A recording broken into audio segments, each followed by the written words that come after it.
A Procuradoria-Geral da República, a PGR, se manifestou contrária ao pedido feito pela defesa do presidente Jair Bolsonaro, que solicita acesso à delação premiada do tenente-coronel Mauro Cid e a outros documentos ligados à venda das joias sauditas.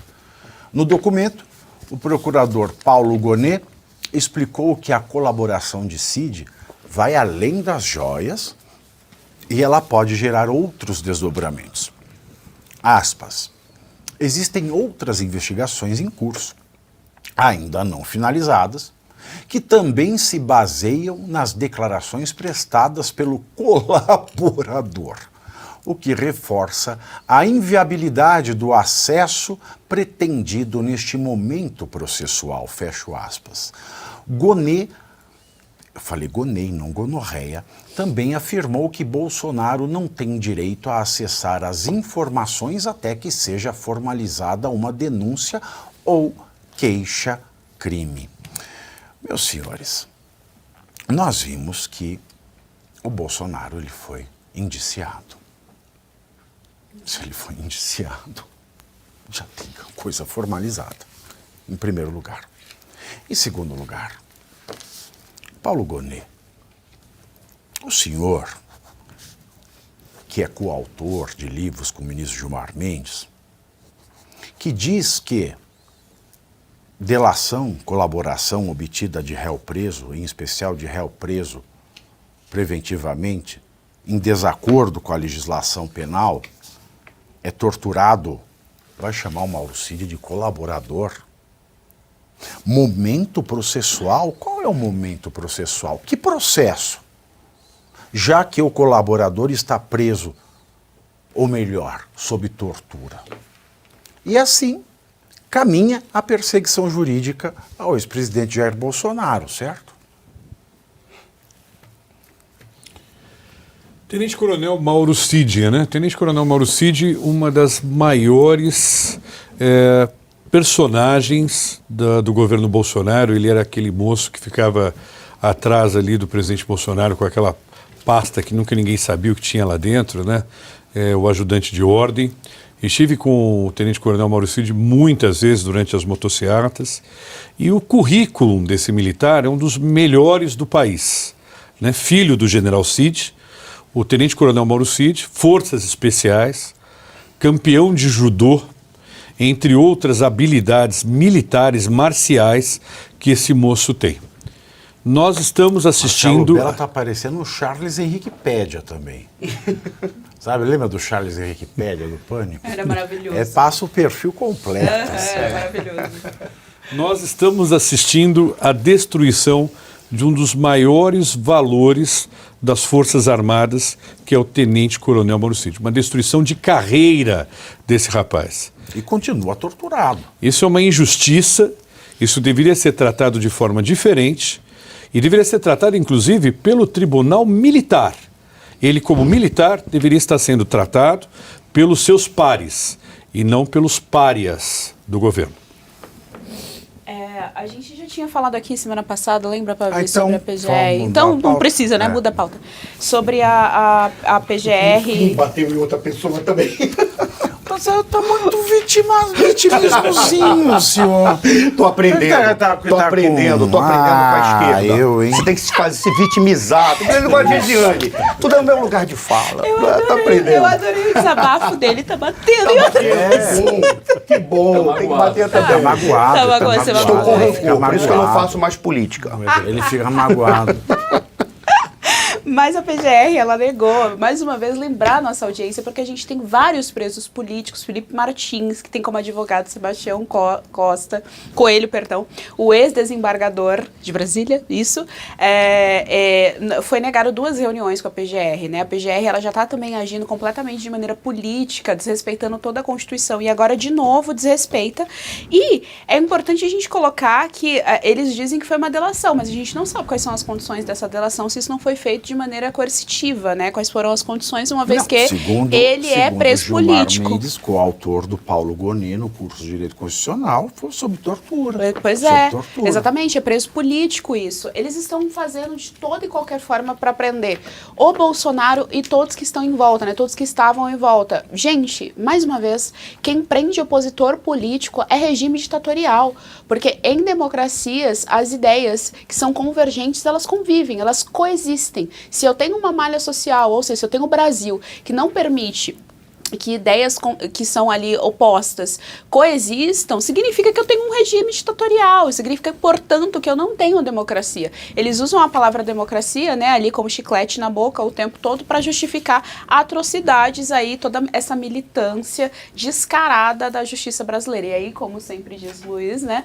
isso vai, obviamente, afetar a economia. Afetando a economia, afeta os mais pobres e assim a gente vai tocando. Por isso que ditaduras têm um país muito pobre em termos de população, enquanto isso os ditadores ali, os amigos do rei, são riquíssimos. São super ricos. Minato, só uma pergunta. Quem indicou o Paulo Gonet para a PGR?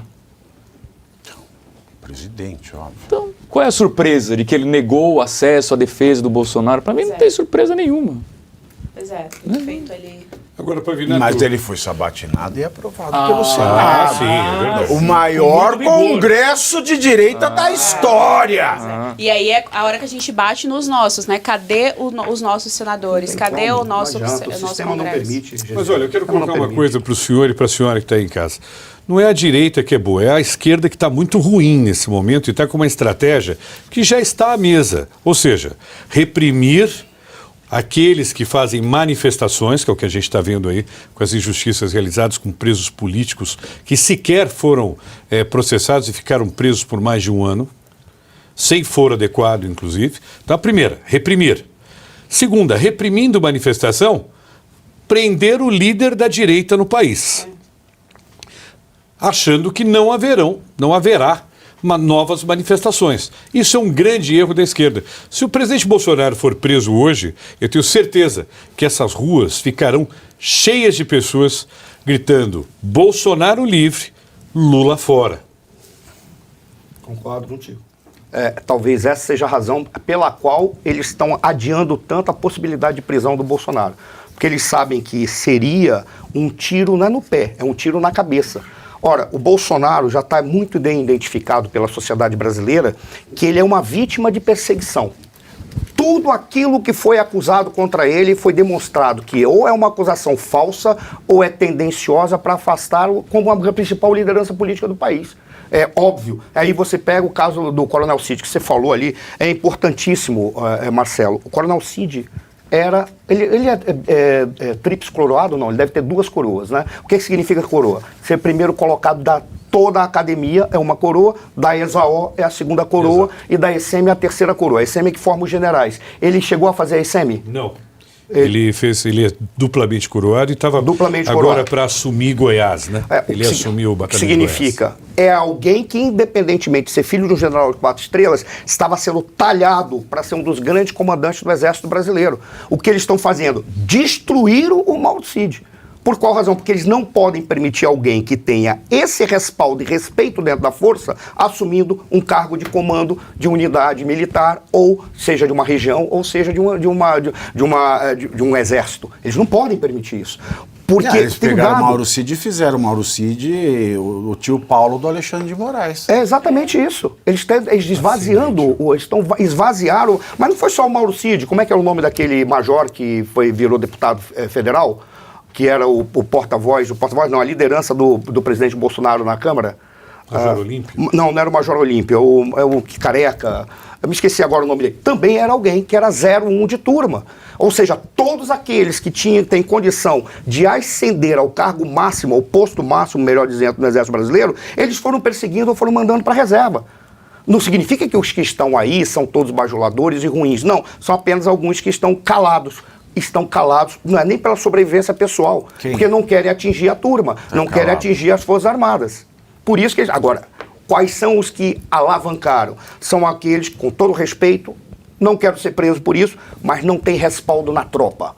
Eles não têm respaldo na tropa, não têm respaldo na sociedade, não têm Você tá respaldo em falando lugar do nenhum. Senado? Estou falando das Forças Armadas. Forças Armadas. E estou falando do alto generalato. Ora, são aqueles que não têm respaldo na tropa. Tem uma coisa que as pessoas precisam botar na cabeça, que afeta diretamente quando se falou do Mauro Cid. A carreira militar se encerra como coronel, não é como general. Como coronel. Ali Não, acabou mas a carreira tudo militar. bem. O negócio é o seguinte, o Mauro Cid ele está sendo torturado. Torturado. Porque ele seria uma das grandes lideranças do Exército Brasileiro. Exato, mas assim, quem é que poderia corrigir essa rota de tortura? O Senado. O tribunal, o Superior Tribunal Militar Senado. poderia fazer isso se ele reivindicasse O Superior Tribunal Militar não Mas ele pode não quer chamar o fazer- Xandão na chincha. Mas Como é que peraí, eles vão chamar o calma aí. Alexandre de Moraes na chincha? O único que Ele pode pode- fazer isso é o Senado. Tudo bem, ele pode chamar o Alexandre de Moraes, mas ele pode reivindicar suas prerrogativas. No caso do Mauro Cid, o Tribunal Penal Militar, ou melhor dizendo, o Superior Tribunal Aí Militar, vai o poderia presidente reivindicar do sua Superior prerrogativa. Tribunal Militar, manda um ofício para o Alexandre, e a competência não é sua. Mas ele pode, aí ele pega e diz assim, não, é Não, ele não competência faz minha. nada. O Alexandre de Ele Moraes poderia ignora. dizer. Ele pode No dizer, Senado, eu quero saber do Senado. falta no Superior Tribunal Militar um comando. E o também, Senado? Porque o cara que está comandando o Superior Tribunal Militar é vinculado ao governo Lula. É vinculado, tanto que ele era o piloto do O Tribunal Lula. Militar Ué, não precisa fazer nada, não consegue. É o Alexandre de Moraes. O Alexandre de Moraes está lá, ó, ele cagou, ele pega ó, o ofício e não vê. Isso não é chamar... E o a Senado? opinião que eu estou falando aqui. O que eu estou falando E o Senado? é prerrogativas. E o Senado? Qual que é o jabá do Senado aí? Senado, você acha que o Senado vai querer mexer nisso? Claro que não. Mas é o único que pode. É o único que pode. Então e aí o Senado? Ninguém vai falar do Senado? O Senado e a Câmara dos Deputados hoje surfam uma onda, na maioria aí dos casos, das verbas que são liberadas pelo governo, que também é um recorde, né, Arthur? É outro recorde negativo, o número de verbas que esse governo tem liberado aí para senadores e deputados que são levados para as suas prefeituras, para os seus governos de estado, né? Então, ou seja, há um privilégio nesse governo aí de verbas. E talvez, será que essas pessoas vão querer ir contra aquela mão generosa? Talvez não. Então assim, a gente tem o Congresso, uma maioria de esquerda. Uma maioria, não de esquerda, lulista. A gente tem no Congresso uma maioria que não é nada. A maioria é Esse que é o lulista. problema. Essa que é o negócio. Se eles fossem lulistas, pelo menos nós saberíamos que eles têm uma perspectiva ideológica. O grande problema é que o nosso Congresso, 50% do Congresso não é nada. Eles não são nada. Eles não estão preocupados com o povo, não estão preocupados com o partido, não estão preocupados com os nichos eleitorais. Estão preocupados apenas com o seu poder e permanecer no poder. Então eles negociam qualquer coisa. Então lá, agora quem está mandando, vai dar verba para mim para botar no meu nicho eleitoral, o que você quer que eu vote? Sabe, eu já tive a possibilidade de ver a votação de medidas provisórias e de vetos presidenciais. É um livro dessa grossura só de vetos presidenciais. Sabe como isso é votado? Vai lá numa sessão, você faz um xizinho em cada coisa para dizer o que você está votando. Tu acha que alguém lê? Tem condição de ler, você tem que ter 30 assessores para ler aquilo, para estar explicando para o deputado ou para o senador. O negócio é que ele tem 50, né? Problema, mas os 50 assessores, por exemplo, do Senado, aqueles 50 assessores, 35 deles, pelo menos, estão lá para impedir o trabalho dos assessores dos outros senadores. Eles não estudam nada, não estão preocupados com nada. Porque se o Senado não resolve nada, resolve. Tem que terminar com o líder de partido.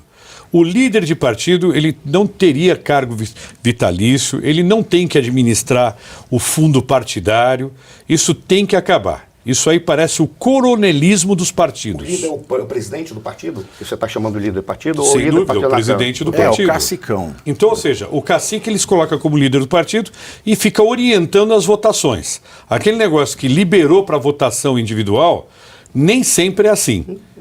Fundo partidário. Sociedade brasileira, nós temos que ser contra o fundo partidário. Não deve existir uma coisa dessa. O político tem que trabalhar por vocação e não por interesse financeiro.